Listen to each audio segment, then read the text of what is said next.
Hello welcome back to Vishnu's cooking channel. ನಾನು ನಿಮ್ಮ ವೇದ. ಇದು ಪರ್ಫೆಕ್ಟ್ ರಾಗಿ ದೋಸೆ ಅಂತಂದ್ರೂ ಪರವಾಗಿಲ್ಲ, ಅಥವಾ ಪರ್ಫೆಕ್ಟ್ ಮಿಲೆಟ್ಸ್ ದೋಸೆ ಅಂದರೂ ಪರವಾಗಿಲ್ಲ, ಈವನ್ ಇದನ್ನು ಡಯಟ್ ದೋಸೆ ಅಂತಲೂ ಕರೆದ್ರು ಏನು ಅಂದ್ಕೊಂಡ್ರು ಯಾವ ಥರ ಹೆಸರಿಗೂ ಕೂಡ ಇದಕ್ಕೆ ತುಂಬ ಹೊಂದ್ಕೊಳ್ಳುತ್ತೆ. ಸೊ ಇದನ್ನು ಹೇಗೆ ಮಾಡೋದು ಅಂತ ಒಂದೊಂದು ಸ್ಟೆಪ್ ಹೇಳ್ಕೊಡ್ತೀನಿ. ನಾನು ಇಲ್ಲಿ ಮೊದಲಿಗೆ ಈರುಳ್ಳಿ ಮತ್ತು ಆಲೂಗಡ್ಡೆನ ನಾನು ಸಣ್ಣದಾಗಿ ತುರಿಟ್ಕೊಂಡಿದ್ದೀನಿ, ಮತ್ತು ಸೋರೆಕಾಯಿನೂ ಕೂಡ ಸಣ್ಣದಾಗಿ ತುರಿಟ್ಕೊಂಡಿದ್ದೀನಿ. ಅದ್ರ ಜೊತೆಗೆ ನಾನಿಲ್ಲಿ ತೆಂಗಿನ ತುರಿನ ಮತ್ತು ಸಣ್ಣದಾಗಿ ತುರಿದಿಟ್ಕೊಂಡಿದ್ದೀನಿ. ಅದ್ರ ಜೊತೆಗೆ ಒಂದು 5ರಿಂದ 6 ಬೆಳ್ಳುಳ್ಳಿನ ಜಜ್ಜಿಟ್ಕೊಂಡಿದ್ದೀನಿ. ಇದನ್ನು ಮಾಡೋದಕ್ಕೆ ನಾನಿಲ್ಲಿ 1 ಕಪ್ ಆಫ್ ರಾಗಿ ಮಿಲೆಟ್ಸ್ನ ತೊಗೊಂಡಿದ್ದೀನಿ. ಇದು ನಾನೇ ಮನೇಲೇ ಮಾಡ್ಕೊಂಡಿರೋದು.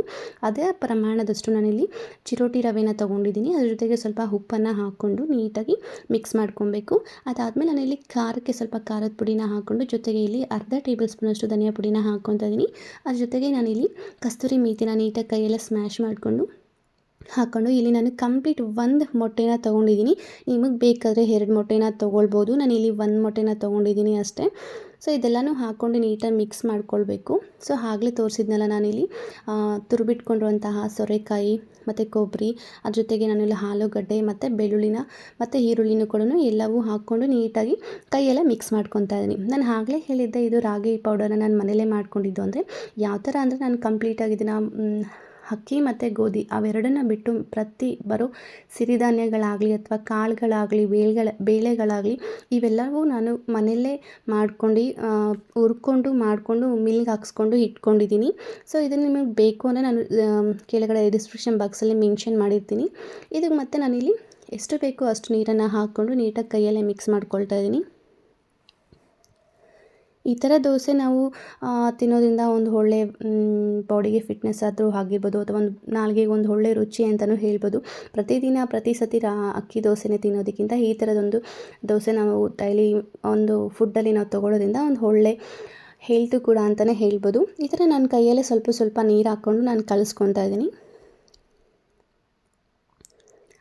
ಗಂಟು ಇಲ್ದಿರ ನೀಟಾಗಿ ನಾವು ಏನೇನು ಹಾಕಿದ್ದೀವೋ ತುರುಬಿಟ್ಕೊಂಡಿದ್ದೀವೋ ಅವೆಲ್ಲವೂ ಕೂಡ ರಾಗಿ ಜೊತೆ ಮತ್ತು ರವೆ ಜೊತೆಗೆ ನೀಟಾಗಿ ಹೊಂದ್ಕೊಳ್ಳೋ ಹಾಗೆ ನಾವು ಕಲಿಸ್ಕೊಳ್ಬೇಕಾಗತ್ತೆ.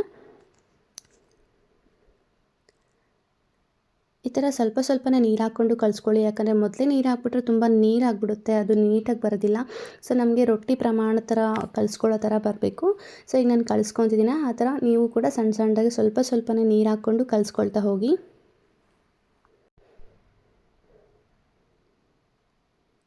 ಸೊ ಈಗ ನೋಡ್ತಿದ್ದೀರಲ್ಲ, ನಾನು ಈ ಥರ ನೀಟಾಗಿ ಕಲಿಸ್ಕೊಂಡು ಒಂದು ಸೈಡ್ಗೆ ಒಂದು 5ರಿಂದ 10 ನಿಮಿಷ ರೆಸ್ಟಲ್ಲಿಟ್ಟರೆ ಸಾಕು. ಒಂದು 10 ನಿಮಿಷ ಇಟ್ಬಿಟ್ಟು ನೆನೆಯೋದಕ್ಕೆ ಬಿಟ್ಟು, ಅದಾದಮೇಲೆ ನಾವಿಲ್ಲಿ ಹೆಂಚು ಬಿಸಿ ಮಾಡಿಕೊಂಡು ಒಂದು ಸ್ವಲ್ಪ ಎಣ್ಣೆ ಅಥವಾ ನೀರನ್ನು ಹಾಕ್ಕೊಂಡು ಕೈಯಲ್ಲೇ ಒಂದು ಸ್ವಲ್ಪ ನಾವು ಈ ಥರ ಸ್ವಲ್ಪನೇ ಎತ್ಕೊಂಡು ಕೈಯಲ್ಲೇ ಈ ಥರ ತಟ್ಕೊಂಡು ಹೋಗ್ತಾ ಇದ್ದರೆ ಅದು ನೀಟಾಗಿ ಕುತ್ಕೊಳ್ಳುತ್ತೆ. ಸೊ ಈ ಥರ ನಿಮಗೆ ಕೈಯಲ್ಲಿ ಸ್ವಲ್ಪ ನೀರನ್ನು ಸವರ್ಕೊಂಡು ಈ ಥರ ಮೆತ್ತಗೆ ನಾವಿಲ್ಲಿ ಹೆಂಚು ಮೇಲೆ ಈ ಥರ ಹಾಕ್ಕೊಂಡು ಹೋದರೆ ಸರಿ ಹೋಗುತ್ತೆ.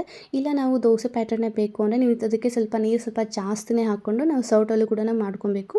ಈ ಥರ ಎರಡೂ ಕಡೆ ನಾವು ಬೇಯಿಸ್ಕೊಳ್ಬೇಕಾಗುತ್ತೆ. ಒಂದೇ ಕಡೆ ಎಲ್ಲ ಎರಡೂ ಕಡೆ ಈ ಥರ ಆದಷ್ಟು ಫ್ಲೇಮು ಕಡಿಮೆನೇ ಉರಿ ಇಟ್ಕೊಂಡು ನೀವು ಈ ಥರ ಎರಡೂ ಕಡೆ ಬೇಯಿಸ್ಕೊಳ್ಬೇಕಾಗುತ್ತೆ.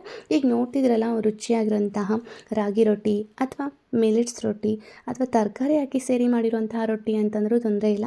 ಸೊ ಈ ಥರ ಒಂದು ರೊಟ್ಟಿನ ನಾವು ಪ್ರತಿದಿನ ತಿನ್ನೋದಕ್ಕಾಗಿಲ್ಲ ಅಂದ್ರೂ ವಾರದಲ್ಲಿ 2 ಸತಿ ಮಾಡ್ಕೊಂಡು ತಿಂತಾ ಇದ್ರೆ ತುಂಬ ರುಚಿ ಇರುತ್ತೆ. ಇದು ನಾನು ತುಪ್ಪ ಜೊತೆ ಹಾಕ್ಕೊಂಡಂತೂ ತಿಂತಾ ಇರೋಂಥ ಒಂದು ಒಳ್ಳೆ ಕಾಂಬಿನೇಷನ್ ಅಂತಲೇ ಹೇಳ್ಬೋದು. ಸೊ ಯಾರೆಲ್ಲ ಈ ವಿಡಿಯೋ ನೋಡ್ತಿದ್ರು ಈ ಥರ ರೆಸಿಪಿನ ಒಂದು ಸತಿ ಟ್ರೈ ಮಾಡಿ ನೋಡಿ. Thank you.